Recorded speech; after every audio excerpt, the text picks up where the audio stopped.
الناس اللي عماله تتريق على الزمالك وتقول السنه دي ده طلع ما خدش ولا بطوله، ما تلموا نفسكم وعيب، احترموا نفسكم.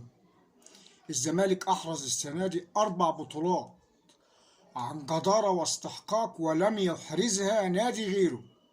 البطوله الاولى كانت امام الاهلي، عندما انسحب امام الاهلي علشان خاف من النادي الاهلي، وهي بطوله الكرامه، ولم يحرزها نادي سواه. دي أول بطولة عندما انسحب أمام الأهلي ونفد بجلده من فضيحة كبرى مدوية، وأحرز كأس الكرامة لتضاف لسجل نادي الزمالك المليء بالبطولات مثل هذه البطولات، ليحرز الزمالك أول بطولات هذا الموسم. أما البطولة الثانية فكانت في كأس العرب التي تقام بالسعودية، وكانت البطولة 4 مجموعات، تضم كل مجموعة 4 أندية، يصعد أول وتاني. فخدها الزمالك من قصرها وطلع من الدور الأول، يعني كل مجموعة فيها 4 فرق، كل فريق بيلعب 3 ماتشات، والأول والتاني بيطلعوا يصفوا على في دور ال8 وقبل النهائي والنهائي. لا، هو خدها من قصرها وطلع خرج بشرف، وقال لك بدل لسه هروح بقى بني مالك وجدة واكمل واعمل واخد واتعب نفسي، لا انا اطلع بشرف، واطلع من البطولة بشرف كده واشرف الناس، وابقى طلعت بشرف واخدها من قصرها، ليحرز الزمالك تاني البطولات، وهو الخروج بدري من البطولة العربية، ليحرز ثاني البطولات عن جدارة واستحقاق.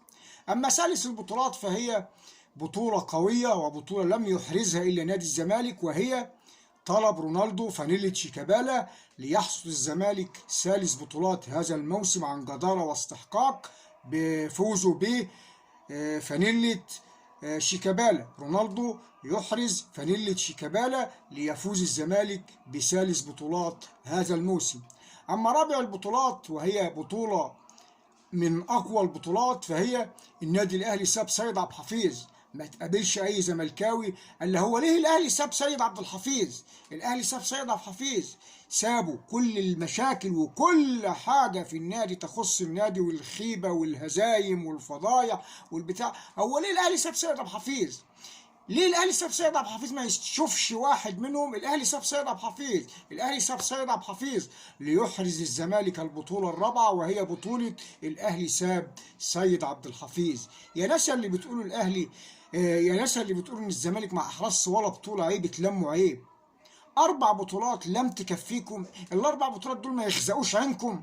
4 بطولات يحرزها نادي الزمالك كما قلنا، ويلا نعدهم من تاني: بطوله الكرامه، والبطولة الثانية الخروج المبكر وبفضيحة كبرى من البطولة العربية، وثالث البطولات فانيلة شيكا اللي خدها رونالدو، ورابع البطولات الأهلي ساب سيد عبد الحفيظ.